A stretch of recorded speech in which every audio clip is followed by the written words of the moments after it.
আসসালামু আলাইকুম রহমতুল্লাহি ওবরকাতুহু। আলহামদুলিল্লাহ আলহামদুলিল্লাহি কাফা ওয়া সালামুন আলা ইবাদিহিল্লাযীনা ইসতাফা, আম্মা বাদ। সুপ্রিয় দর্শক শ্রোতা, কাছে দূরে যে যেখান থেকে আমাদের পিপলস রেডিও 91.6 FM দেখতেছেন এবং শুনতেছেন, প্রত্যেককে জানাই আন্তরিক মোবারকবাদ। আমি মাওলানা মোহাম্মদ আতাউল্লাহ। আজকে প্রতিদিনের ন্যায় ইসলাম ও জীবন ঘনিষ্ঠ নিয়ে আমরা আলোচনা করে থাকি। আল্লাহ পাক কালামে হাকিমে ইরশাদ করেন, ইয়া বুনাইয়া লা তুশরিক বিল্লাহ ইন্না শিরকা লাযুলমুন আযীম। সূরা লোকমানের ভিতরে আল্লাহর প্রিয় বান্দা লোকমান আলাইহিস সালাতু ওয়াস সালাম তার প্রিয় পুত্রকে বললেন, ইয়া বুনাইয়া লা তুশরিক বিল্লাহ ইন্না শিরকা লাযুলমুন আযীম। হে বৎস, শিরিক করো না, শিরিক হচ্ছে মহান নয়। সুপ্রিয় দর্শক শ্রোতা, আমাদের সমাজে শিরিক বিদআত রন্দে রন্দে আসলে ঢুকে গেছে।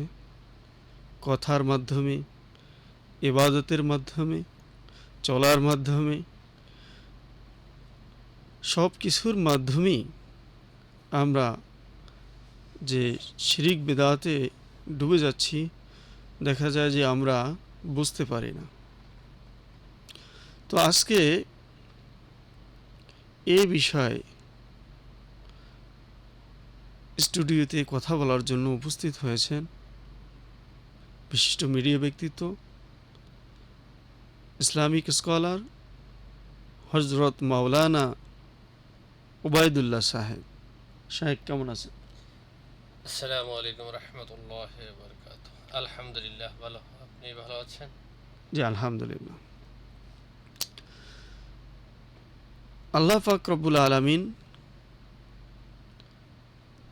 আমাদেরকে সৃষ্টি করেছেন তার একমাত্র ইবাদত বন্দেগীর জন্য। তো এই ইবাদতটা যেন একমাত্র তার উদ্দেশ্যেই যেন হয়।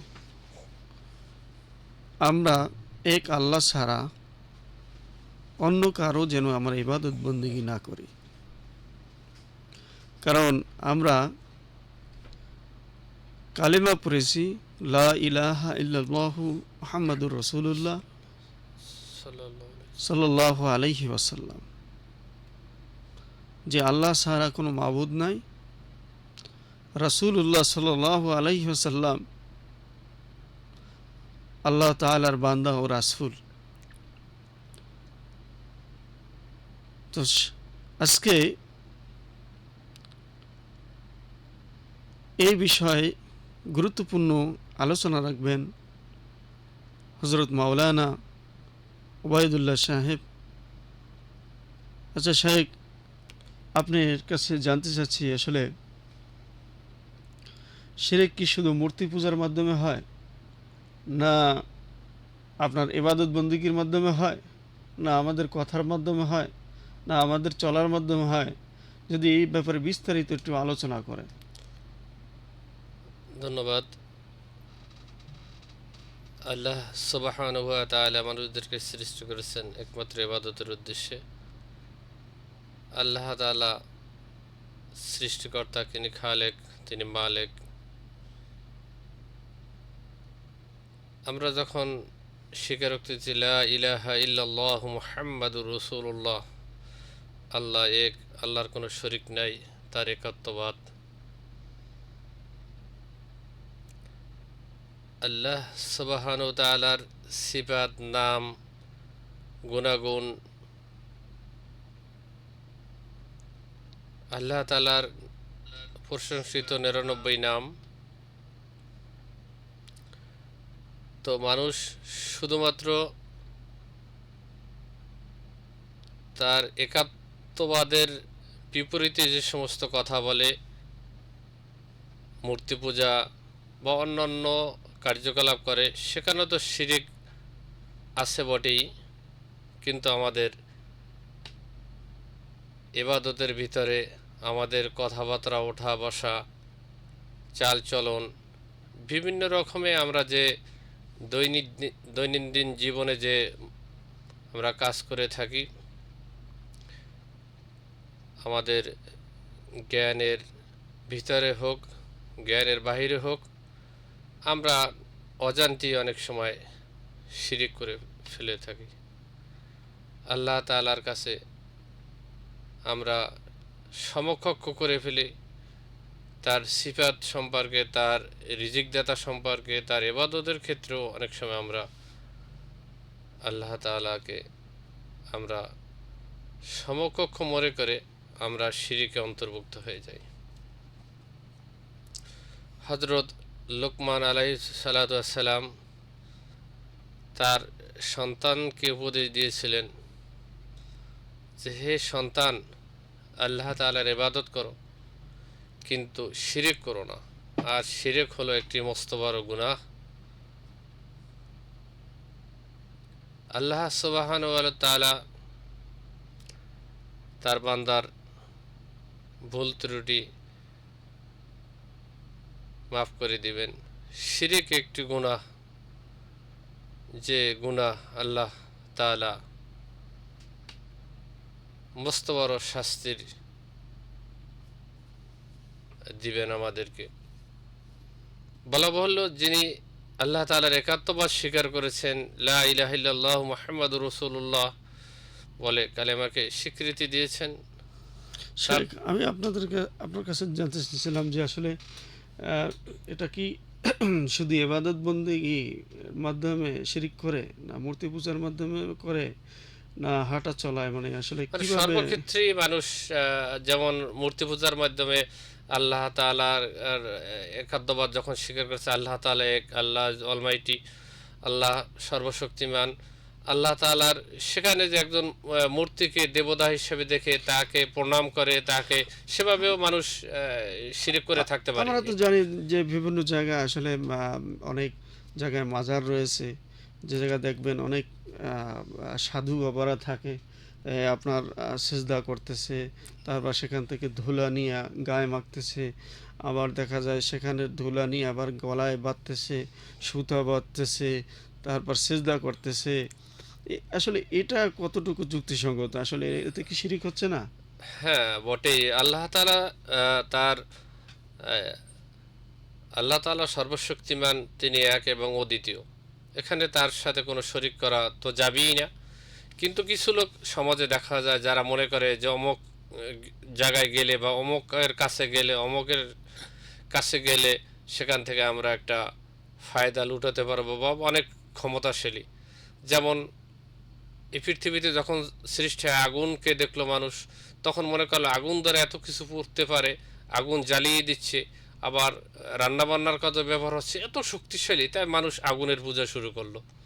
আবার যখন দেখলো যে হায় রে, এত বড় বন্যা বাদল, একটা পানি উচ্ছ্বাস হয়ে আসতেছে, যে তাহলে বাতাসের কত শক্তিশালী, তা বাতাস মনে একজন খোদা আমাদের, নাউজুবিল্লাহ মিন যালিক। নাউজুবিল্লাহ।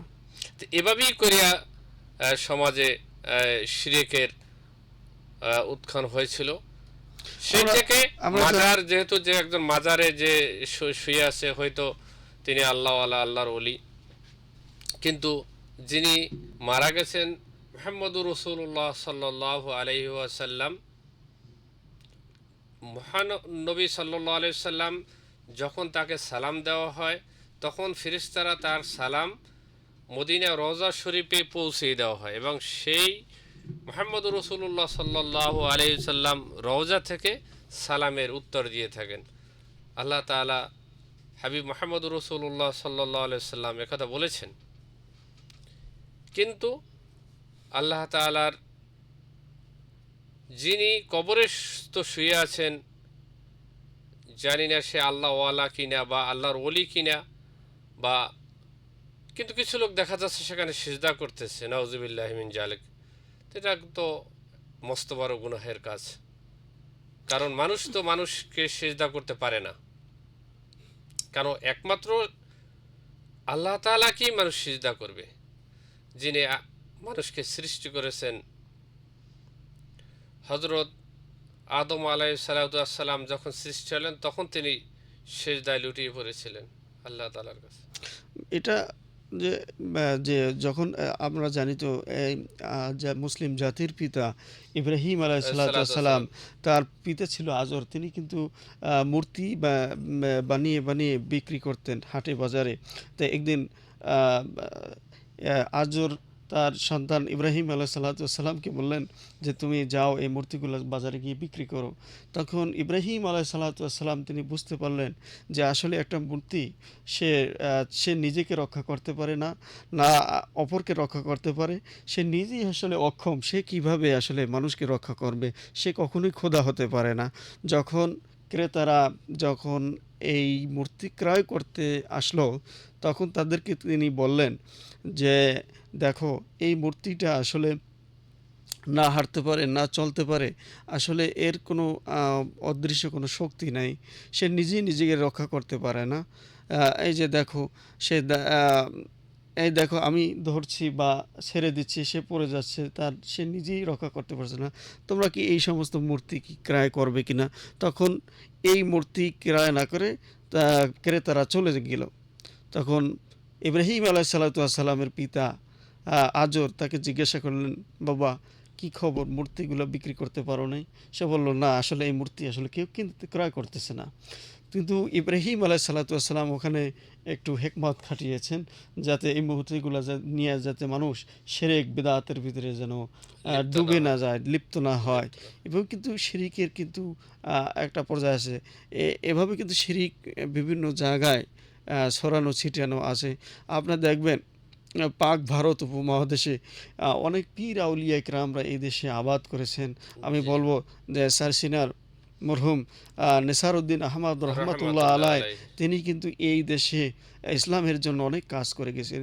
তার হাতে অনেক বই লেখা রয়েছে, তার হাতে অনেক মানুষ মুরিদ হয়েছে, এলমে দিন শিক্ষা গ্রহণ করেছে। এবং প্রত্যেকটা মানুষ তার হাতে যারা বয়াত গ্রহণ করছেন, শাহ সুফি নেসারউদ্দিন আহমদ রহমতুল্লাহ আলাই কাছে যারা বয়াত হয়েছিলেন, তার কাছ থেকে যারা এলমে দিন শিক্ষা গ্রহণ করেছিলেন, প্রত্যেকেই আল্লাহর ওয়ালা, আল্লাহর ওলি হয়ে এই দুনিয়া থেকে বিদায় নিয়ে গেছেন। কিন্তু এখন দেখা যায় বিভিন্ন জায়গায় ব্যাঙের ছাতার মতো অনেক দরবার হয়েছে। আপনার দেখবেন বিভিন্ন জায়গায় অনেক মাজার আছে। মাজারে দেখবেন এদের ধান্দাই হচ্ছে ব্যবসা, পেট জি, পূজা করবে, ঠিক আছে, এরা মুরিদ বানাবে, পেট পূজা করবে। এই পেট পূজার অনুযায়ী তারা তাদের এহকালীন কল্যাণ তারা কামনা করে, পরকালীন কল্যাণ কামনা করে না। তারা চিন্তা করে এটা একটা অন্যতম ব্যবসা, নিরিবিলি ব্যবসা। এতে এতে কোনো হাদিয়া তোহফা কাউকে দিতে হয় না, কাউকে ঘুষ দিতে হয় না, অথচ উল্টা তাদেরকে হাদিয়া তোহফা দেয়। এরকমের ভণ্ড পীর বাংলাদেশে হয়ে গেছে। কিন্তু আমাদের এখানেও কিন্তু অনেক হক্কানি ওলামা ইকরাম আছেন। আপনার সারসিনা রয়েছেন, চরমোনাই রয়েছেন, এইভাবে আরও আমি নাম উল্লেখ করতে চাই যে আহ, জৌনপুর, জৌনপুর ফুলতলি রয়েছেন, ফুলতলি রয়েছেন। রয়েছেন। এখানে কিন্তু অনেক হক্কানি ওলামা ইকরামরা রয়েছেন, পীর সাহেব রয়েছেন, যারা ঘুমিয়ে আছেন। হ্যাঁ, তারা কিন্তু সত্যিকারে আল্লাহওয়ালা ছিলেন, তারা দিনের দায়ী ছিলেন, তারা দিনকে পছন্দ করতেন, দিনের দাওয়াত দিতেন, এখলাসের সহিত তারা দিন কায়েম করেছেন। এবং তিনি নিজে দিন শিক্ষা গ্রহণ করেছেন, অপরকেও শিক্ষা দিয়েছেন। এবং এলমে জাহের, এলমে বাতেন সম্পর্কে তাদের জ্ঞান ধারণা ছিল, মারিফাত সম্পর্কে তারা, সম্পর্কে তাদের ধারণা তাসাউফ ছিল, সম্পর্কে তাসাউফ তাদের সম্পর্কেও তাদের ধারণা ছিল। আপনি দেখবেন যে আপনি কয়েকটা দরবারে আমি আসলে ঘুরেছি। আমি সার্সিনায় ছোটোবেলা পড়াশোনা করেছি, সেখান থেকে আমি পড়াশোনা করেছি। আমি দেখছি যে আসলে সার্সিনা মাজারে আপনার দেখবেন কোনো প্রকার শিরিক বিদআত না। হচ্ছে না। ওখানে কেউ সেজদা দিচ্ছে না, ওখানে কেউ আপনার কোনো প্রকার শিরিকের ভিতরে সার্সিনা দরবার নেই। ওখানে কিন্তু সার্চিনার সহ অনেক দরবার আছে যেগুলো অনেক ফুলতলি দরবারই আছে, দরবার, হ্যাঁ, এগুলায় কিন্তু শিরকের কোনো অংশ অংশ নাই। নেই। কিন্তু এছাড়া অনেক যে দরবার রয়েছে, বৈফর দরবার ভৈফুর দরবার, আপনি ঢোল তবলা বাজাবে, গান বাদ্য বাজাবে, এরপরে দেখবেন যে পাশে আবার কিছু মহিলা মুরিদ নিয়ে আবার বসে থাকে। হ্যাঁ, বসে থাকে। আসলে বিভিন্ন রকমের কাপড় পরে তারা আবার কাপড় বিভিন্ন পরে, এবং এরা সমাজে ফিতনা সৃষ্টি করতেছে, এবং যারা সত্যিকার হক্কানি পীর মাশায়েখ তাদের বদনাম করতেছে। জি, আসলে যে সত্যিকারে হক্কানি পীর মাশায়েখ ওলামায়ে কিরাম তারা কখনোই বেপরদাগিরি পছন্দ করেন না। পর্দা তালা আল্লাহ তাআলা ফরজ পর্দা করেছেন। আল্লাহ তাআলা ফরজ করে দিয়েছেন। দেখেন পর্দাটা এত এত গুরুত্বপূর্ণ। দেখেন আজকে দেখেন বিভিন্ন জায়গায় আজকে অকারেন্স ঘটতেছে। এর পর্দাটা এত গুরুত্বপূর্ণ, এই পর্দার বেপর্দার কারণেই আজকে বিভিন্ন সমাজে জায়গায় অশান্তি সৃষ্টি। অশান্তি সৃষ্টি হচ্ছে। সুতরাং এখানে আমরা কোনো পীর মুরিদ আমরা বিরোধী না, কিন্তু আমরা ভণ্ড পীর মুরিদের বিরোধী। যারা জি, ভণ্ড, যারা সমাজে ফিতনা সৃষ্টি করে গাজার আসর বসায়, আমরা তাদের বিরুদ্ধে কথা বলবো।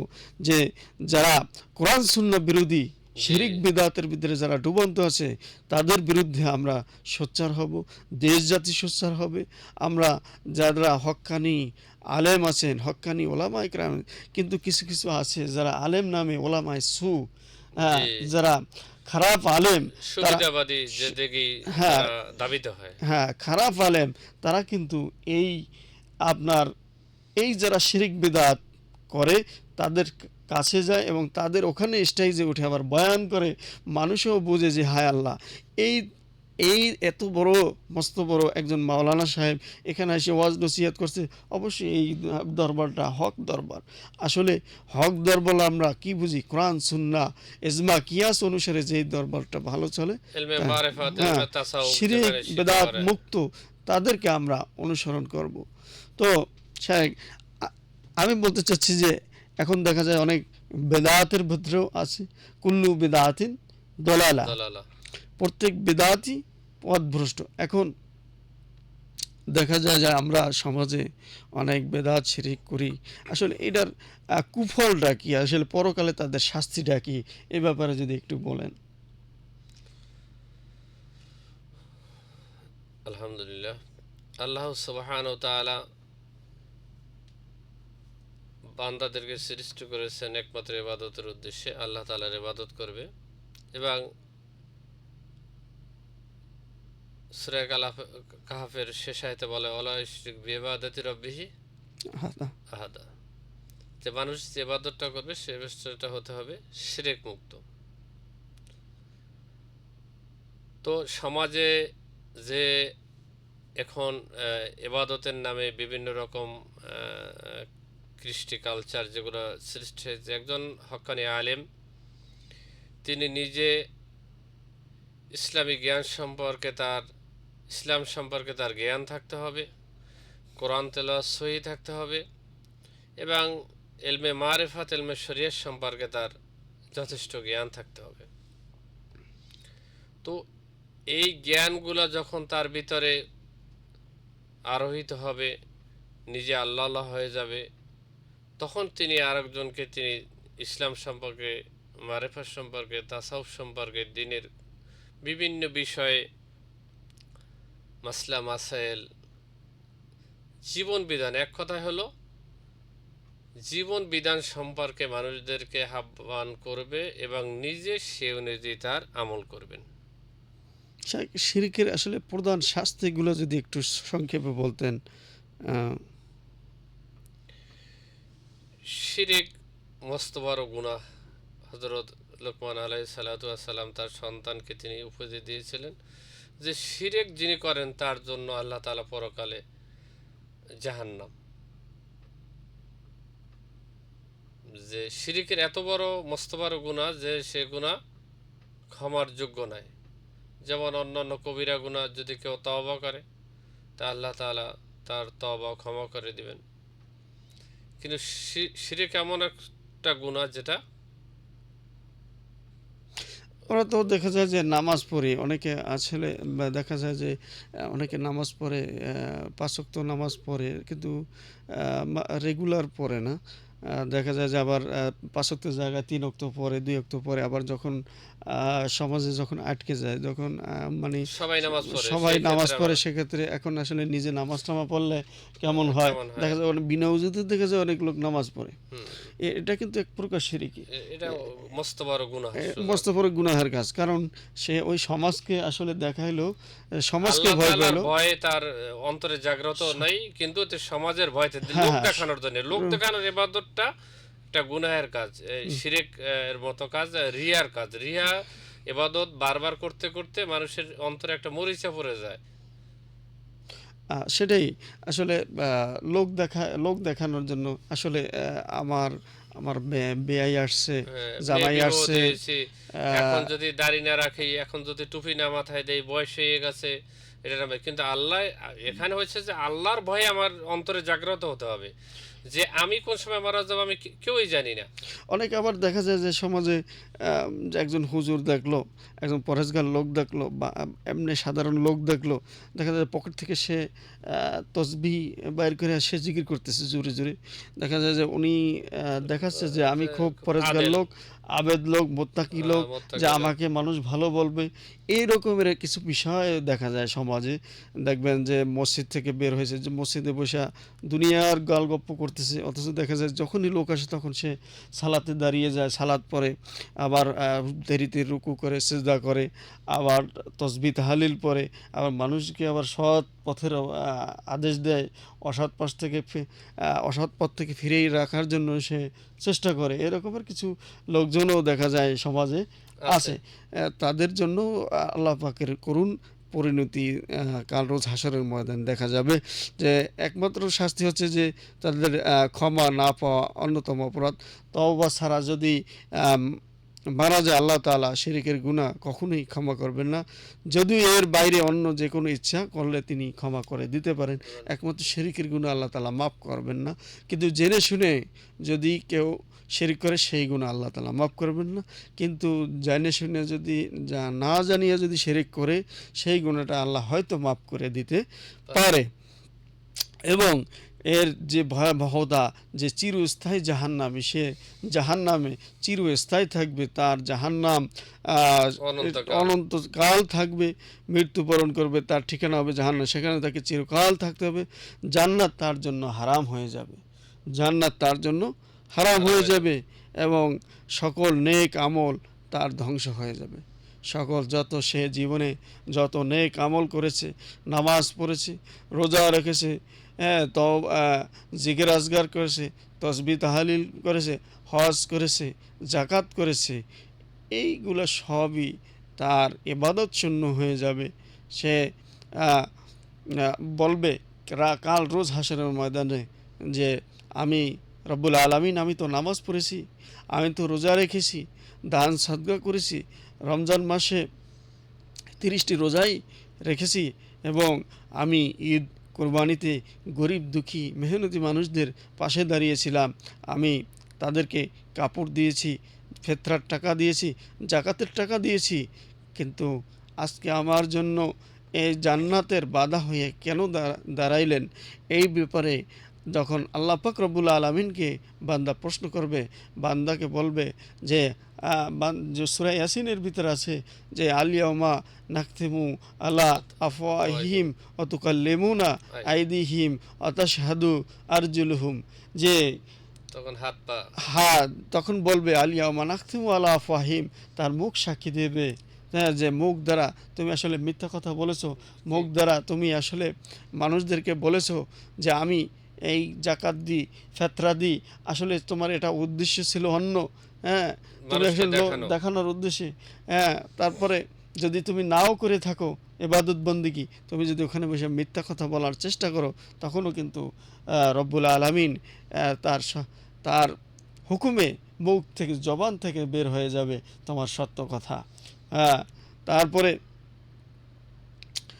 যা কিছুই করবে রব্বুল আলামিন তার ওখানে ক্যামেরার ডিসপ্লেতে ওটা ভেসে উঠবে, যে আপনি কি করেছেন না করেছেন সব কিছুই। মানুষ এমন কোন কথা বলে না যা আল্লাহর ফেরেশতারা রেকর্ড না করে, সম্পূর্ণটা আল্লাহ তাআলার ফেরেশতারা কিরামান কাতিবিন লিখিত বসতে হবে, এবং হাসরের মাঠে সেটা মানুষদেরকে উপস্থাপন করা হবে। হ্যাঁ, এই শিরকের ভয়াবহ তা আল্লাহ কোরআন হাদিস অনেক এ ব্যাপারে আহ, রয়েছে, এবং এই শিরকের কুফল রয়েছে অনেক। এই শিরিক করলে ক্ষমার অযোগ্য অপরাধ, এটা কখনোই আল্লাহ পাক রব্বুল আলামিন ক্ষমা করবে না। হ্যাঁ, সবচেয়ে বড় জুলুম হলো শিরিক, হলো চরম অন্যায়। এটি সৃষ্টিকর্তার হক নষ্ট করে দেয়। কারণ আল্লাহ তাআলা একমাত্র তার ইবাদত বন্দির একমাত্র অধিকার। যে আল্লাহ পাক বলেছে না যে ওমা খলাকতুল জিন্না ওয়াল ইনসা ইল্লা লিয়াবুদুন, যে মানুষ আমি সৃষ্টির উদ্দেশ্যে একমাত্র ইবাদতের জন্য। মানুষ সৃষ্টি করেছি একমাত্র তার ইবাদত বন্দিগির জন্য। হ্যাঁ, তো মানুষ সৃষ্টি করছে তার ইবাদত বন্দিগির জন্য, আমরা তারই ইবাদত বন্দি করব। হ্যাঁ, শিরিকের পরিণতি খুব ভয়াবহ। হ্যাঁ, জান্নাত হারাম হয়ে যাবে। শিরিক বৃত্তির জন্য আল্লাহ তাআলার জান্নাত একেবারেই হারাম। তো শিরিকের অনেক কুফল পরিণতি আল্লাহ পাক রব্বুল আলামিন দিয়েছেন কালামে হাকিমে। তো আমরা এই শিরিক, যদি শিরিক থেকে আমরা কিভাবে আমরা নিজেদেরকে বিরত রাখতে পারি, এ বিষয়ে যদি একটু শায়েখ বলতেন। নিজেকে কিভাবে তৈরি করতে পারি বা কিভাবে শিরিক থেকে বাঁচতে পারি, এই বিষয়ে যদি আপনি বলেন। আল্লাহ তাআলা মানুষকে সৃষ্টি করছেন একমাত্র ইবাদতের উদ্দেশ্যে। ইবাদতটা করবেন আল্লাহ তাআলার। লা ইলাহা ইল্লাল্লাহু মুহাম্মাদুর রাসূলুল্লাহ। আমরা একাত্মবাদে স্বীকার করেছি আল্লাহ ব্যতীত আর কোনো মাবুদ নাই। যত আমাদের ইবাদতের হক আল্লাহ তাআলার। আল্লাহ সুবহানাহু ওয়া তাআলা ইবাদত করবেন মানুষ, 5 ওয়াক্ত নামাজ আদায় করবেন, রমজান মাসে রোজা রাখবেন, হজ ফরজ হলে হজ করবেন, যাকাত আদায় করবেন। এগুলো মানুষ দৈনন্দিন কাজের অংশ, এটা করতেই হবে। বাট আমার অন্তরে যেন উদ্ভাসিত না হয় যে আমি যখন নামাজে দাঁড়িয়েছি যে আমারে দেখুক, আমার আশেপাশের লোক দেখুক যে আমি নামাজি। আমি রোজা রেখেছি, আমার বন্ধুবান্ধব জানুক যে আমি রোজাদার। আমি হজে যাচ্ছি, আমি জানান দিতেছি যে আমি হজে যাচ্ছি, যে মানুষ জানুক যে আমি হাজি সাহেব, আমি অমক সাহেব, সেটা জানুক না। আমি জাকাত দিতেছি, যে মানুষ জানুক যে জাকাত আমি দিচ্ছি। রসুল পাক সাল্লাল্লাহু আলাইহি সাল্লামের হাদিসে বলা হয়েছে, যে এক শহীদ ব্যক্তিকে বলা হবে যে তুমি শহীদ হয়েছ, তুমি তো দুনিয়ার সৌন্দর্যের জন্য, দুনিয়াতে নাম হবে, তোমার নামে অনেক কিছু হবে। যেমন আমাদের বর্তমান জমানায় একজন লোক বিভিন্ন কারণে, বিভিন্ন আদর্শের কারণে, বিভিন্ন গোষ্ঠীর কারণে যদি সে অপর পক্ষ থেকে নির্মম হত্যার শিকার হন, সেক্ষেত্রে আমরা তাদেরকে আমরা শহীদ বলি, শহীদ বলে থাকি। শহীদ হলো আল্লাহ সন্তুষ্টির উদ্দেশ্যে একটি ব্যাপার। তো সেক্ষেত্রে আল্লাহ তাআলা, জানি না আল্লাহ তাআলা তার অন্তরে কি রেখেছেন, তিনি কি উদ্দেশ্যে ন্যায় প্রতিষ্ঠা করার জন্য যদি এই করতে গিয়েও যিনি তার জীবন বা নিজের সম্পদ আয়ত্ত করার জন্য যদি সে তার নিজের জীবন উৎসর্গ করে, এমনি কি সাবেকার রুকিত কেউ রাসূল করিম সাল্লাল্লাহু আলাইহি ওয়াসাল্লাম শহীদ বাড়ি গঠন করেছেন। তো যেটা হলো যে মানুষ ইবাদত করতে গিয়ে যদি শিরক করে, তার ইবাদতের ভিতরে শিরক করে, তাহলে শিরকটা হলো মস্ত বড় গুনাহ। আমরা এখনকার জামানায় দেখতে পাচ্ছি যে মানুষ, আল্লাহ তাআলা মানুষদেরকে পুরুষ এবং মহিলা উভয়ের জন্যই পর্দা আল্লাহ তাআলা ফরজ করেছেন। হযরত আলী রাদিয়াল্লাহু তাআলা আনহুকে বলছেন, মুহাম্মদ রাসূলুল্লাহ সাল্লাল্লাহু আলাইহি সাল্লাম, হে আলী,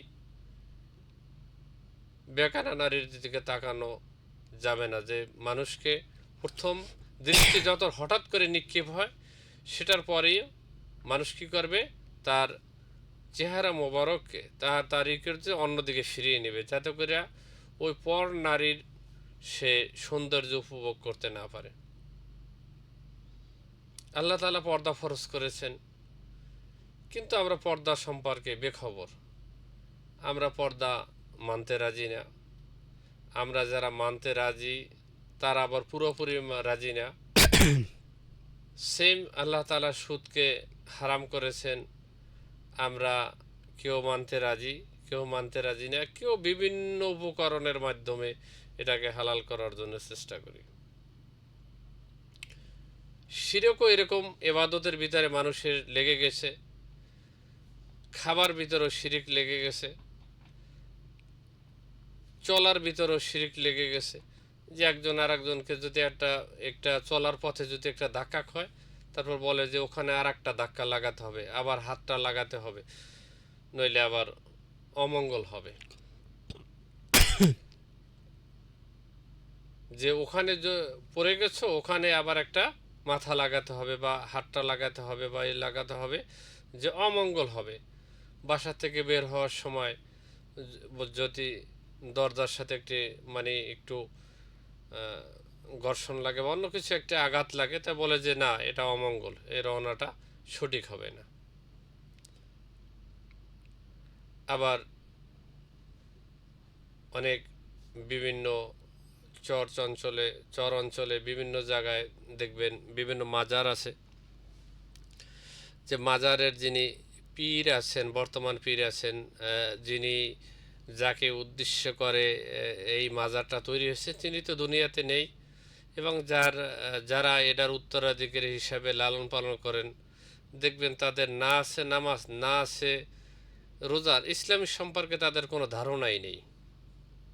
এরকম অনেক জায়গায় দেখেছি যে পীর সাহেব, তাই যাওয়ার পর আমি জিজ্ঞাসা করলাম পীর সাহেব কোথায়, এদিক সেদিক তাকাই আর দেখতেছি না। দেখি হঠাৎ করে এক বাবরিওয়ালা, মুখে দাড়ি নেই, কিছু নেই, আইসা হাজির, বলল এই তো পীর সাহেব।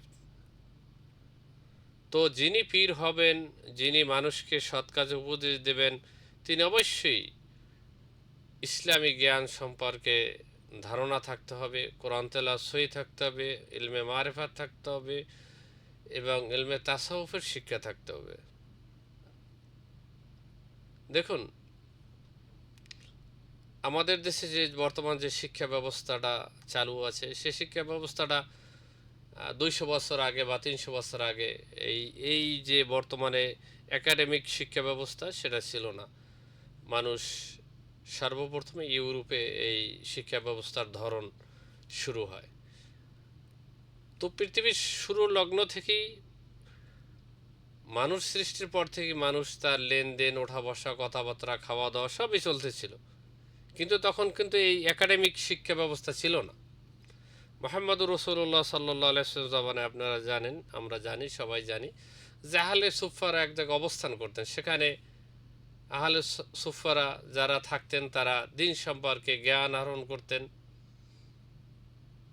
তাদের খাওয়া দাওয়ার ওখানে ব্যবস্থা হতো এবং সাহাবায়ে কেরামদেরকে আল্লাহর নবী মুহাম্মদুর রাসূলুল্লাহ সাল্লাল্লাহু আলাইহি সাল্লাম মসজিদে নববীতে ইসলামী জ্ঞান সম্পর্কে তাদেরকে জানাতেন। কোরআন নাজিল হতেন, কোরআনের বিষয়াবলী সাহাবায়ে কেরামের মাধ্যমে বিভিন্ন দেশে ছড়িয়ে দেওয়া হলো, ইসলাম বিভিন্ন জায়গায় প্রসারিত হলো। তখন খানকা, মসজিদ, এভাবে ইসলাম প্রসার হয়েছিল। খানকা থেকে ইসলাম প্রসার হয়েছিল, মসজিদ থেকে ইসলাম প্রসার হয়েছিল। কিন্তু তখন কিন্তু একাডেমিক এভাবে অমুক মাদ্রাসা, তমুক মাদ্রাসা, অমুক ইউনিভার্সিটি, তমুক ইউনিভার্সিটি ছিল না। এই খানকার মাধ্যমেই, এই মসজিদের মাধ্যমে ইসলাম প্রসার হয়েছে। কিন্তু বর্তমানে দেখা যায় বিশ্বের বিভিন্ন জায়গায় প্রসার পদ্ধতির পার্থক্যের কারণে কিছু কিছু মূর্খ লোক, তারা নিজেদেরকে পীর দাবি করে, তারা আস্তানা গড়ে, আপনি প্রথম বলেছিলেন যে তারা দুনিয়ার রুটি রুজির জন্যই তারা এই সমস্ত করে থাকে, তারা সিজদা নিয়ে থাকে, বলেন নাউজুবিল্লাহ, তারা সিজদা নিয়ে থাকে, তারা তাদের যে অনুসারী আছে তাদের মাধ্যমে বিভিন্ন অনুষ্ঠান করে থাকে, অমুক শরীফ, সমক শরীফ, গোসল শরীফ নামে বিভিন্ন অনুষ্ঠানের মাধ্যমে তারা কি করে থাকে, মানুষদেরকে আহ্বান করে থাকে এবং আহ্বানের পরে অনেক জায়গায় আসলে দেখা যায় যে ওই যে পীর সাহেব গোসল করছে, গোসলের পানি দিয়ে সিন্নি দিয়ে সিন্নি খাইতেছে। সেটাই বলতেছিলাম হ্যাঁ। আমি দরবারের নামগুলো আমি বলতেছি। আমি অনেক জায়গায় গিয়েছিলাম, বাংলাদেশ নয়, বিশ্বের বিভিন্ন জায়গায়। যেমন দেখুন, বিশ্বের বিভিন্ন রাষ্ট্রে বিভিন্ন কিন্তু মানুষ রকমের। তো এই কারণেই কিন্তু আসলে যারা হক্কানি আলেম তাদের থেকে আসলে দূরে সরে যাচ্ছে, কারণ বিভিন্ন দল মতে বিভক্তি হচ্ছে। তারা কিন্তু এখন দেখা যায় যে এক জায়গায় উনি লেখে নামের আগে পীর সাহেব হুজুর লেখে, হ্যাঁ, হ্যাঁ, অবশ্যই আমি যে পীর কথাটা সাহেব লেখে, বলেছিলাম আর যে উনিও লেখে পীর সাহেব হুজুর। তাহলে এই পীর সাহেব উনি যদি পীর সাহেব হুজুর যদি এই এত বড় ভালো এই ভদ্রলোক যদি এই ভালো কাজটা করতে, তাহলে তাহলে এই ভদ্রলোকও ভালো, এই ভদ্রলোকও ভালো। তাহলে যার যার মুরিদ তার তার প্রশংসা করে। জি, জি, এটা কিন্তু সমাজে এখন আপনি দেখেন ঢাকা শহর, জি, ঢাকা শহরে অনেক জায়গায় দেখবেন যে এই জটালা পীর সাহেব আছে, জি, জটালা জি, নামাজ কালামের ধারে নাই। না, বলে যে নামাজ কালাম আসলে ওহেল কলব, না না, কলবের নামাজ ব্যাপার। আসলে কোরআনে কোরআনে নাই, নাউজুবিল্লাহ মিন যালিক। কোরআনে নাই। তাহলে নামাজ, তাহলে আমরা নামাজ পড়ব কেন? নামাজ কোরআনে নাই, নামাজ পড়ব না। আস্তাইনু বিস-সাবরি ওয়াস-সালাহ। হ্যাঁ, তাহলে এই রকমের যারা খাজা বাবা আছে, জি, হ্যাঁ, মুরগি বাবা, খাজা বাবা হুম, বলেন, যাই বলেন, অনেক এরকমের আছে। অনেক আছে, চর্চ অঞ্চলে এগুলো বেশি। বেশি আছে। আমি নাম উচ্চারণ করতে চাই না, যে অনেক না না, অঞ্চলে এগুলো বেশি। কিন্তু আমাদের কথা হচ্ছে এটাই, যেন মানুষ হেদায়েতের পথে আসে। রাসূলুল্লাহ সাল্লাল্লাহু আলাইহি ওয়াসাল্লাম সেই 1400 বছর আগে তিনি শান্তির বাণী নিয়ে সেই মরুর বুকে এসেছিলেন। রাসূলুল্লাহ সাল্লাল্লাহু আলাইহি ওয়াসাল্লাম তিনি আমাদেরকে শিক্ষা দিয়েছিলেন ইব্রাহিম আলাইহিস সালাতু ওয়াস সালামের শিক্ষা, হযরত আদম আলাইহিস সালাতু ওয়াস সালামের শিক্ষা, নূহ আলাইহিস সালাতু ওয়াস সালামের শিক্ষা, মূসা আলাইহিস সালাতু ওয়াস সালামের শিক্ষা। তিনি পূর্ববর্তী পয়গম্বরদেরকে যে ভালো ভালো কাজগুলো কিন্তু তিনি উদাহরণস্বরূপ বান্দাদের জন্য উল্লেখ করেছেন, যাতে তার উম্মতেরা ওই উদাহরণগুলো দেখে দেখে যেন শিখতে পারে, এবং আদ এবং সামুদ জাতি তাদের কত শৌর্য বর্জ্য ছিল, তারা শিরক বিদআতের ভিতরে ডুবন্ত ছিল। এবং আপনার নূহ আলাইহিস সালাতু ওয়াস সালামের পুত্ররা পুত্র কেনান। কেনান ছিল, তারাও শিরক বিদআতের ভিতরে ডুবন্ত ছিল। মূসা আলাইহিস সালাতু ওয়াস সালাম ফেরাউনকে তিনি ইসলামের দাওয়াত দিয়েছিলেন, তিনি মিশরের নীল নদ পাড়ি দিয়েছেন তার দলবল নিয়ে, কিন্তু আল্লাহ পাক রব্বুল আলামিন তার ঐশী শক্তির মাধ্যমে ফেরাউনকে নীল নদে ডুবিয়ে মেরেছিলেন। তাহলে আল্লাহ পাক রব্বুল আলামিন দেখেন কোনো শিরিককারীকেই ক্ষমা করেননি। ক্ষমা করেন নাই, দুনিয়াতে শাস্তি দিয়েছেন, এবং আখেরাতে থাকলে তাদের শাস্তি চির অনন্তকাল, অনন্তকাল থাকবে। কিন্তু আমরা একটা কথা কিছুতেই বুঝতে পারতেছি না, যে মানুষ আসলে খাওয়া, টাকা পয়সা, এর ভিতরেই কি আসলে আসল শান্তি? আসল শান্তি আসলে ইসলামের ভিতরে। ইসলাম সাম্য, মৈত্রী, ন্যায়ের ধর্ম ইসলামে আছে। ইসলামকে যারা ভালোবাসবে, ইসলামকে যারা অনুসরণ করবে, তারাই জান্নাতে যেতে পারবে। কোনো পীর সাহেব আপনার জান্নাতে নিয়ে যেতে পারবে না।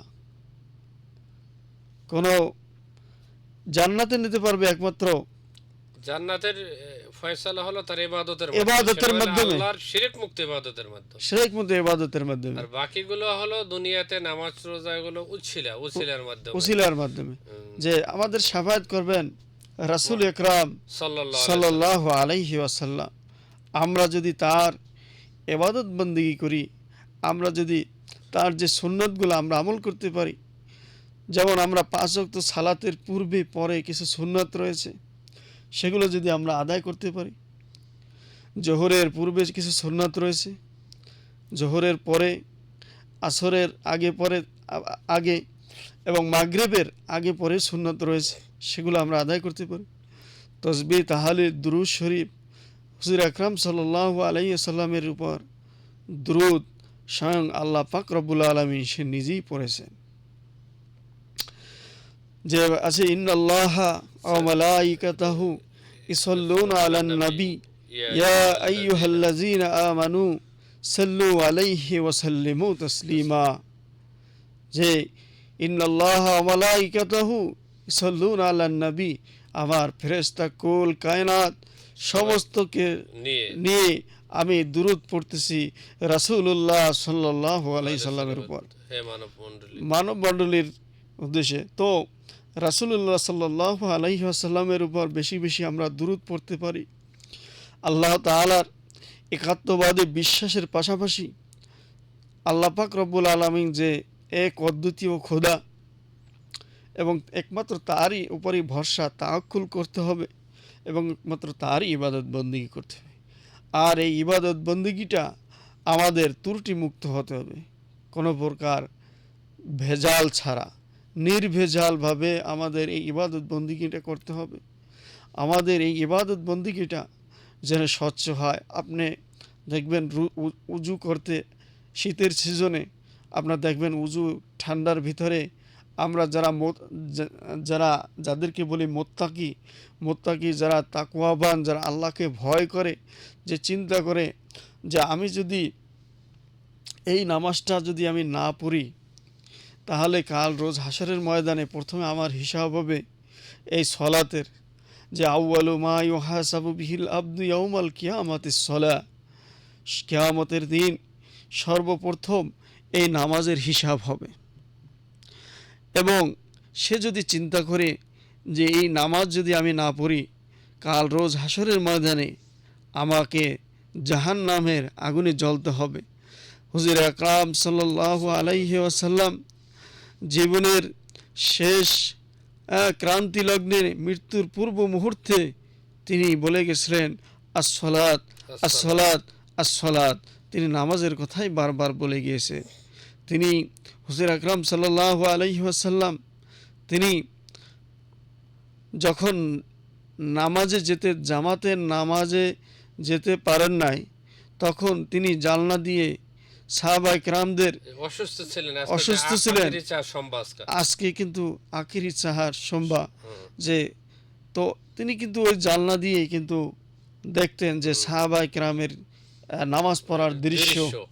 এই দৃশ্যটা দেখে তার হৃদয় অন্তরাত্মা খুশিতে ভরপুর হয়ে যেত এবং তিনি আল্লাহ পাক রব্বুল আলামিনের দরবারে তিনি সাক্ষী দিবেন কাল রোজ হাশরের ময়দানে, যখন বলবে রব্বি হাবলি উম্মতি রব্বি হাবলি উম্মতি, যে তখন আল্লাহ পাক রব্বুল আলামিন তার প্রিয় দোস্তকে বলবে, হে আমার দোস্ত, হে আমার বন্ধু, হে আমার ঘনিষ্ঠ বন্ধু, তুমি কি চাও? আমি তোমার সকল চাওয়া আমি পূরণ করব। সে বলবে যে আমি চাই আমার সমস্ত উম্মতদেরকে নিয়ে আমি জান্নাতে যেতে চাই। আল্লাহ পাক রব্বুল আলামিন তখন বলবে যে আমি তোমার আবেদনকে আমি মঞ্জুর করে নিলাম, তুমি তোমার মাথা উত্তোলন করো, কারণ তোমার চোখের পানি আমি আল্লাহ সহ্য করতে পারি না। সুবহানাল্লাহ।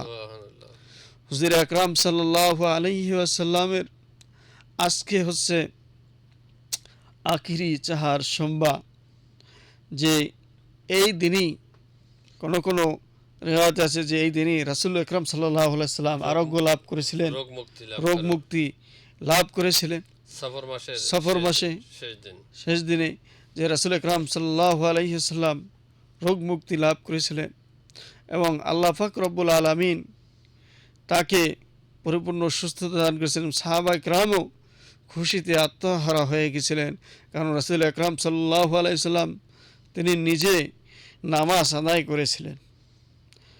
তো শাইখ, আমি আপনার কাছে এই আজকে যেহেতু আখিরি চার সোমবার, তো আপনি এই বিষয়ে যদি একটু সংক্ষেপে কিছু বলতেন। মুহাম্মদুর রাসূলুল্লাহ সাল্লাল্লাহু আলাইহি সাল্লাম অসুস্থ ছিলেন। এই দিনে মহানবী সাল্লাল্লাহু আলাইহি সাল্লামের তার শারীরিক সুস্থতা অনুভব করেন এবং রোগ মুক্তি লাভ করেন। সাহাবায়ে কেরাম রিদওয়ানুল্লাহি তাআলা আজমাইন সবাই আনন্দে উৎসাহিত হয়ে তারা অনেক দান সদকা করেছেন। কোনো কোনো ইতে জানা যায় যে সাহাবায়ে কেরাম এই খুশিতে তারা উট দুম্বা জবাই করে খাবার তৈরি করে মানুষের মধ্যে বিলিয়ে দিয়েছেন। বর্তমান সমাজেও অনেকে আজকা রোজা রেখেছেন মুহাম্মদুর রাসূলুল্লাহ সাল্লাল্লাহু আলাইহি সাল্লামের আরোগ্য লাভের দিনে। দেখুন, একটা কথা, মানুষের সমাজে বিভিন্ন সময় বিদাত বলা হয়।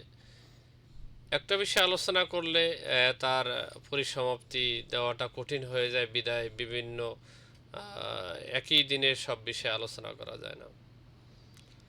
যেমন আমি একবার আফ্রিকার কোনো এক দেশে গিয়েছিলাম, সেখানে তাদের সাথে কথা হলো। তারা অনেকেই নামাজের সময় বেলাল মসজিদ নামে একটা মসজিদ আছে, দেখা যায় অনেকেই মসজিদে হাত বাঁধে না, হাত ছেড়ে দেয়। আবার অনেকে শাফি মাযহাবের অনুসারী আছে। তো তারা একটা খাবার খাচ্ছিল, আমি জিজ্ঞাসা করলাম কি এটা কি, তারা বলল যে এটা তারা খায় কাসাবা। কাসাবা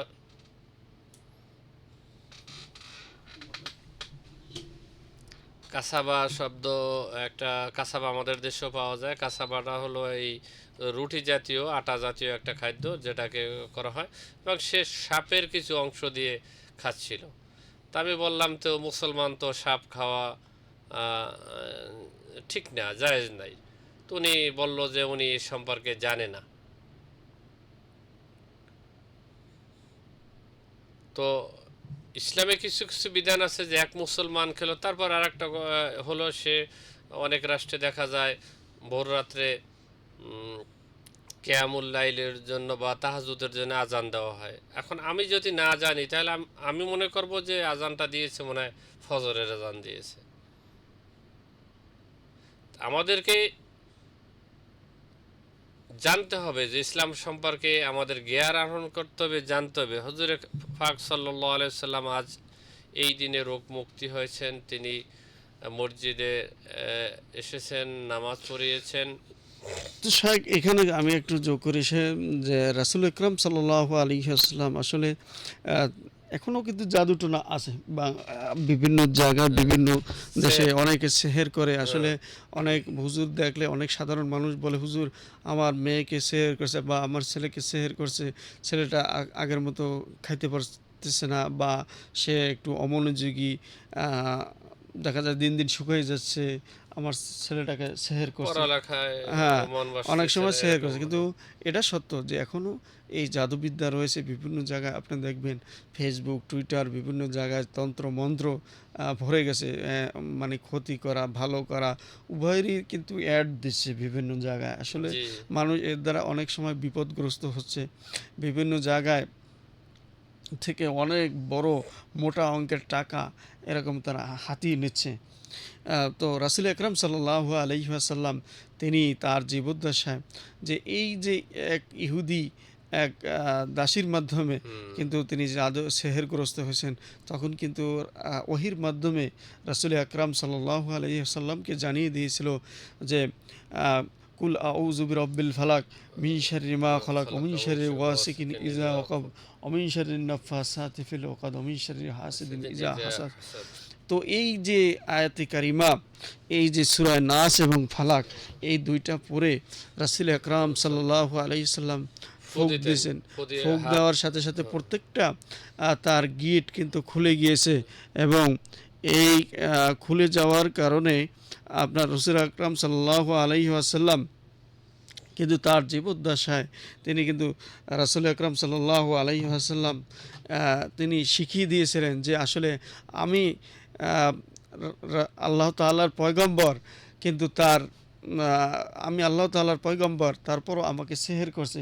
এবং আল্লাহ পাক রব্বুল আলামিন তার ওহির মাধ্যমে কিন্তু জানিয়ে দিয়েছেন যে আপনি বলুন, কুল আউযু বিরব্বিন নাস, মালিকিন নাস, ইলাহিন নাস, মিন শাররিল ওয়াসওয়াসিল খান্নাস, যে আপনি আশ্রয় চান যে শয়তানের থেকে, শয়তান মিনাল জিন্নাতি ওয়ান নাস, মানুষ শয়তান এবং জিন শয়তান থেকে আল্লাহ তাআলা তাকে আশ্রয় চাইতে বলছেন।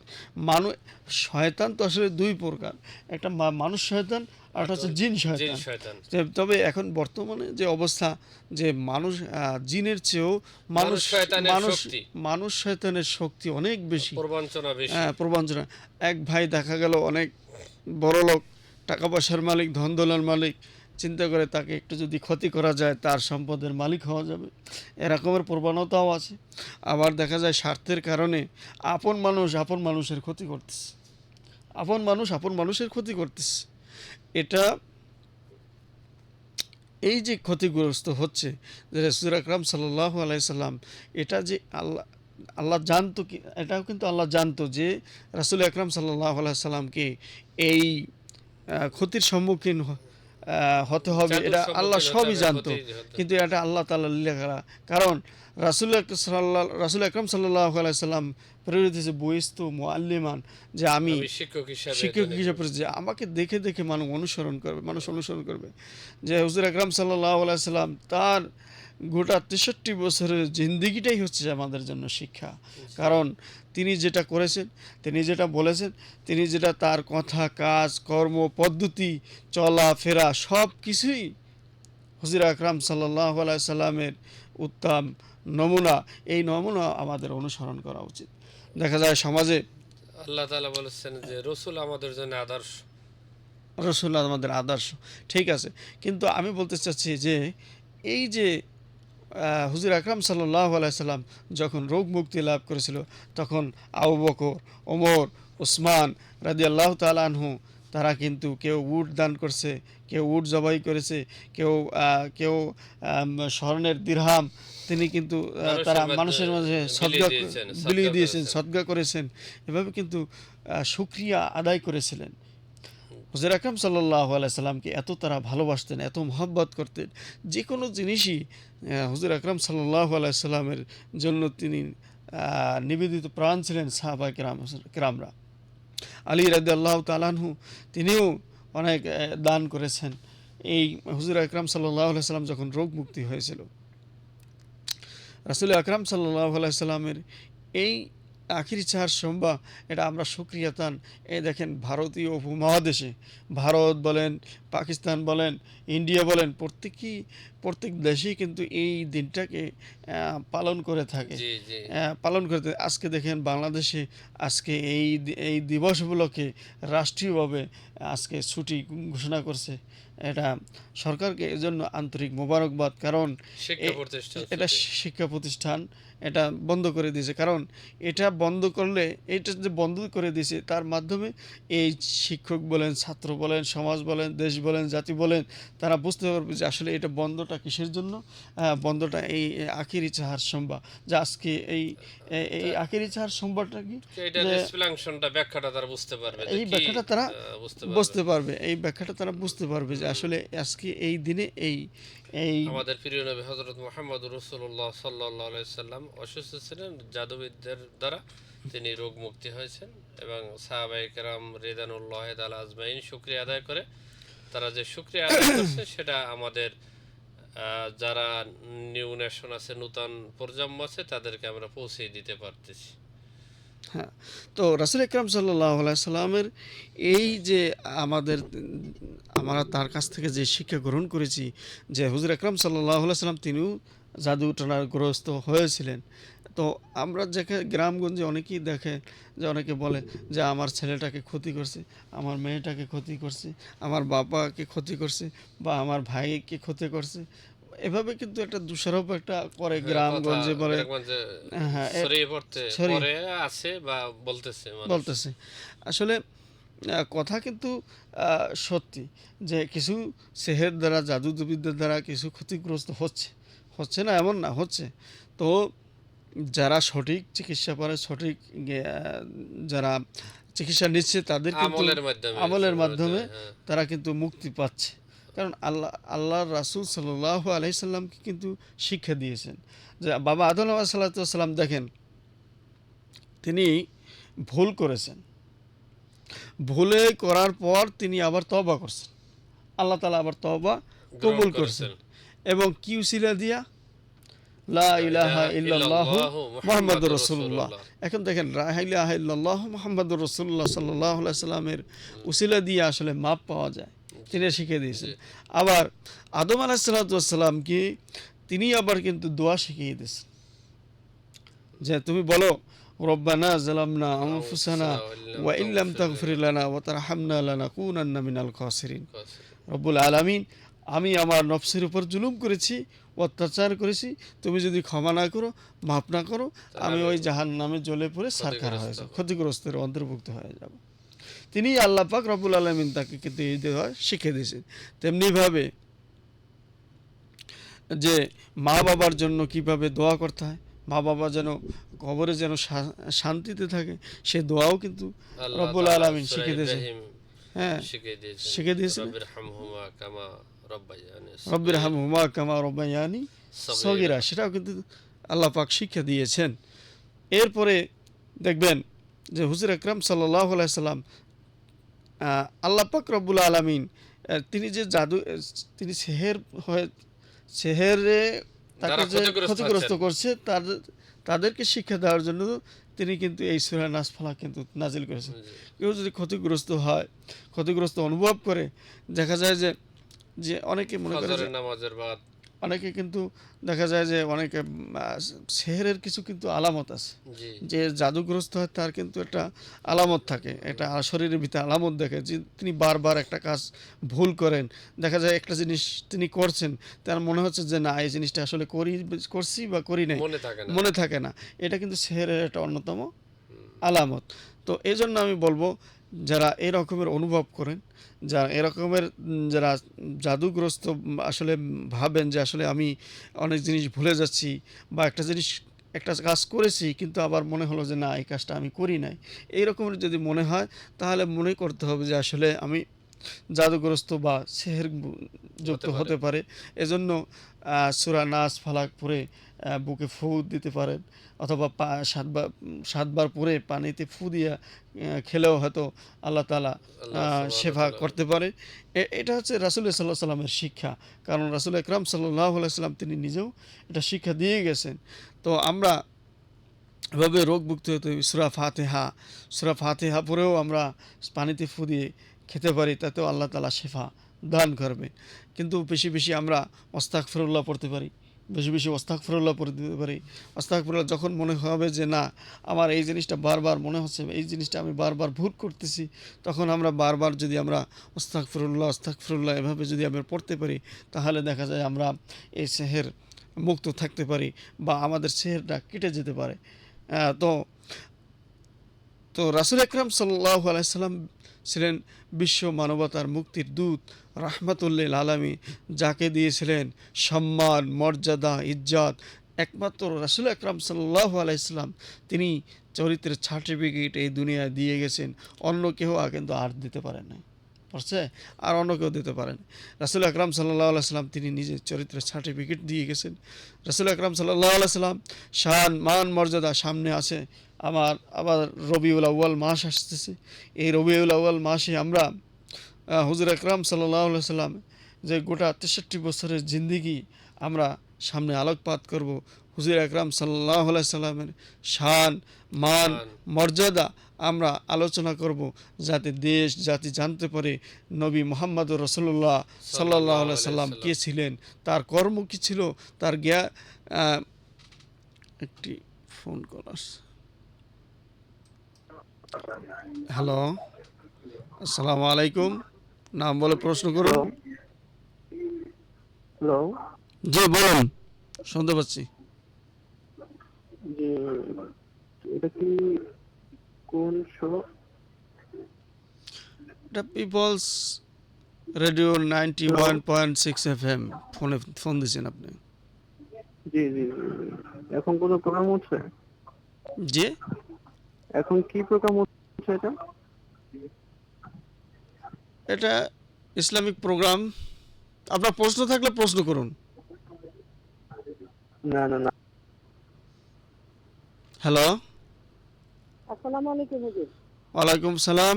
কোথা থেকে জি, বলছেন? আমি নাম বলে প্রশ্ন ঢাকা করুন। থেকে বলছি।